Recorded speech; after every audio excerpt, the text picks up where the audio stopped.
since I learned what happens after we die. I wish I had never been born at all. I was raised in a devout Catholic household. I've spent my entire life dedicated to the faith. As a kid, I was an altar boy, and as an adult, I spent most of my free time volunteering to plan church events, fish fries, charity work, spring fairs, bake sales, all that stuff. I fell short of becoming a priest despite my attempts. I tried seminary, but I was never that great at school. And when they politely pointed me into other ways I could serve God in the church, I read between the lines. I don't want you to get the wrong idea about me. I'm not a saint by any stretch of the word. I was and am a coward. It's as simple as that.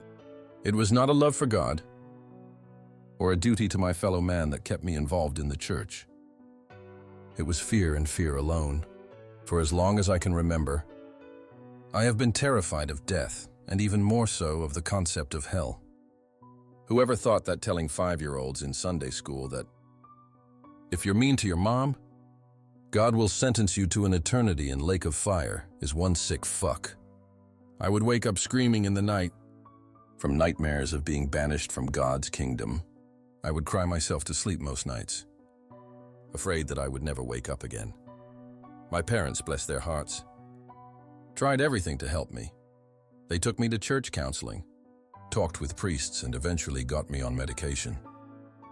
It took a while for us to find the right dosage, but by the time I was 20, they calmed the raging storm of daily panic to a slight drizzling sense of dread. As an older adult, the rational part of my brain took over more, and I started to pull away from the church. Inconsistencies in the Bible, the geographical nature of God, the scholarly studies on interpolation, and more all made me question my faith. Then I learned the idea of hell that were taught in church, and pop culture isn't even described in the New Testament. And hell is not present in the Old Testament at all. I still went to church, and I definitely believed in something. But my convictions grew weaker and weaker. In some ways, I was comforted by loosening the grip on my faith. In other ways, it was terrifying. My fear of hell was being slowly chiseled away at, but it was replaced with a much greater nagging fear, the fear of the unknown. I used to believe that not knowing was worse than any hell. And at least if you know there's a hell, you could try to avoid it. But if hell was the worst thing the human mind could think of, imagine how much worse the unthinkable could be. Unfortunately, it was only a few years that I lived with this new fear before I learned how wrong I was. Several years ago, scientists successfully brought someone back to life. Well, kind of. They brought a person's consciousness back to communicate with. I'm not the right person to get into the minutiae, but my basic understanding is this: they found a soul, or more accurately, they found a particle in the brain that is responsible for consciousness. Using that, they were able to take someone who was dead for 2 weeks and successfully hook up this soul particle into a series of machines and communicate with them. Here, it'll probably be better if I just show you an excerpt from the transcripts that was published alongside the paper that changed our world. Researcher? All right, the device is active. All channels are clear, right? Good. All right. Hello, are you able to hear us? Can you give us a sign that you can understand what I'm saying? Patient what? What's happening? I can hear again. Oh, my God, I heard something. Can you hear me? Where am I? What's going on? Researcher, great. You can hear us. We're just going to ask a few questions. First, do you remember who you are? Patient, can you hear my thoughts? Oh, thank God, praise the Lord. Please just help me. I can't do this anymore. I can't, researcher. We are trying to help, sir. Please. Let us know if you can remember who you are. Patient, yeah. Yes, of course. Yes. My name is redacted. I was in a car accident. That's the last thing I really remember before all this. Have I been in a coma, or am I a vegetable or something? What have you been doing to me? I don't want to be a part of whatever this is anymore. I don't want No, I don't want this. Researcher, we need you to relax. We are going to help you. We will answer your questions soon. We just have some quick questions to get to first. What can you tell us, Abi? Patient. Oh God, you're not going to help, are you? Please, I need you to... God, please. I can't. I just can't do this. You have to help me. It's been so dark and quiet for so long. I was alone with nothing by my thoughts. Researcher, sir, we need you to calm down right now. We're trying to... Patient, I kept trying to communicate. I tried screaming or moving or doing something to tell someone. Anyone to pull the plug. I could tell they were experimenting on me or something at first. But I just wanted them to let me go. I remember feeling needles and them cutting into my flesh everywhere. And then even that was gone. I can't feel my limbs. I can't move. I can't see. I just want it to stop. The blackness and the silence and the thoughts. I need it all to stop. Please, I know you're trying to help, but I don't want to be alive anymore. I can't live anymore. Please kill me. Please. Just kill me, please, I am begging you, our Father, who art in heaven. The study tried to explain what occurred in scientific, academic and clinical terms the best they could. But it wasn't until later revelations that we as a society truly grasped the full meaning of all this. The scientific world was hesitant at first, but once it was peer-reviewed and repeated, there was no slowing this down. This breakthrough was described as the greatest discovery since Charles Darwin's On the Origin of Species. Nearly every major scientific organization shifted their resources to study the soul particle. The funding seemed unending for this research at the time, and people begged to know more. Many religious organizations rushed to build labs to be the one to prove their God was the true one. They brought back countless saints, bhikkhus, pujaris, pagans, Satanists, and even fringe cult leaders. But one by one, they all found the same result.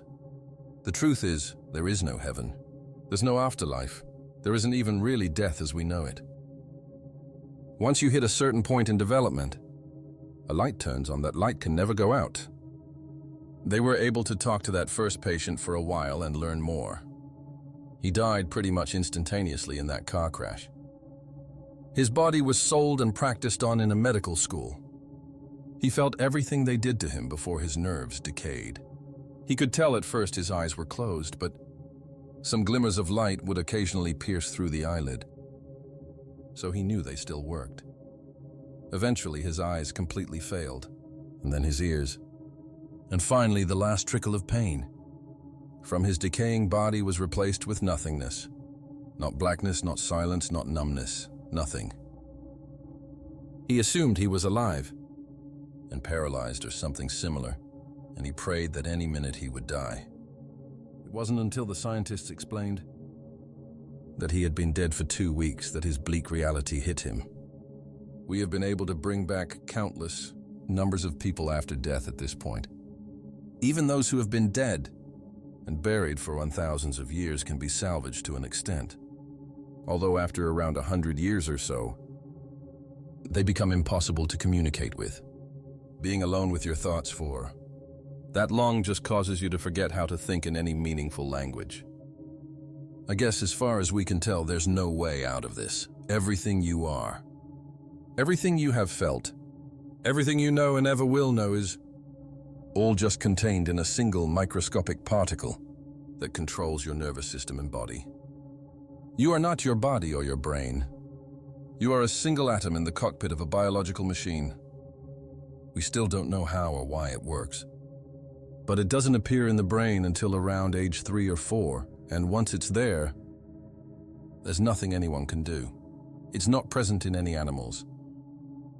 It's just humans in this hell as far as we can tell. Scientists have checked every cause of death imaginable, and it's still present. We've tried cremation, dissolving in acids, nuclear explosions, you name it. The soul particle has survived it. If it can be destroyed, we haven't found a way to do so. Some theorize that when the sun envelopes the earth in 5 billion years, we'll finally be released from our prisons. But others believe that's just wishful thinking. Whatever the finer details may be, It's been undeniably scientifically proven the conscious soul outlives the body and is forced to be alone with itself with no input for the rest of eternity. At least in hell you could feel the heat. Funding has dried up, and any further research into the topic has ceased entirely. Not much point of learning anything anymore. Society moves on slowly and without aim. Some of us still work, trying to find meaning in this short time we have through menial labor. But most of us just sit at home and wait for the end. Every church, temple, and mosque lies vacant now besides a few diehards who still believe they can pray their way out of this. I wish I had an ounce of their optimism, but if there was a religion that offered a heavenly alternative to our doomed reality, it died off a long time ago. No matter how devout or moral or evil anyone is, they will meet the same undignified end. The Bible got one thing right at least. Meaningless, meaningless. Everything is meaningless. Ecclesiastes 12. I thought the coming apocalypse would look like the movies, but really people are too nihilistic to do anything anymore. I'm sure a few weirdos lived out some sick fantasy. But when you're faced with an eternity of nothingness, earthly pleasures seem so small in comparison.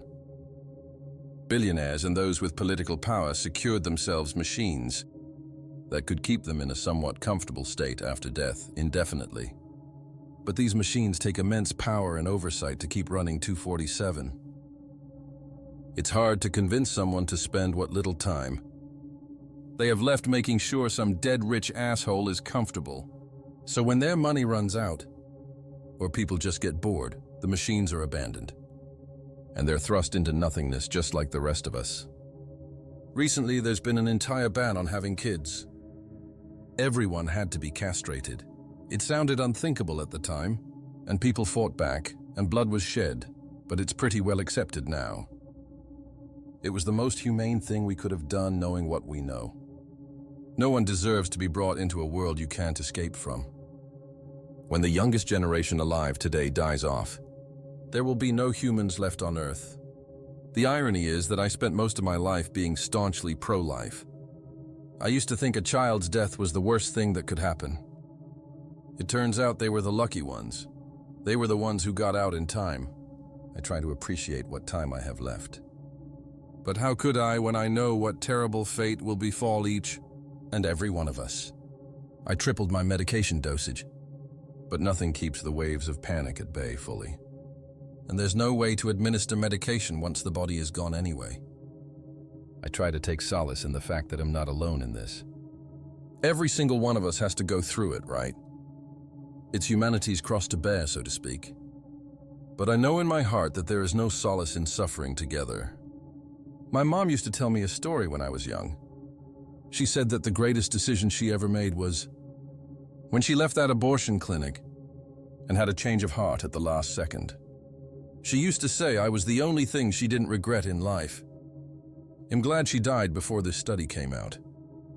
I'm not sure she could have lived with herself, but for what it's worth, I forgive her still. I wonder if there's a parallel universe out there where she went through with it. I wish I wasn't born in that universe instead. If you enjoyed the story, consider subscribing, but don't blame me if you can't sleep tonight. Until next time, keep the lights on and the doors locked. Goodbye.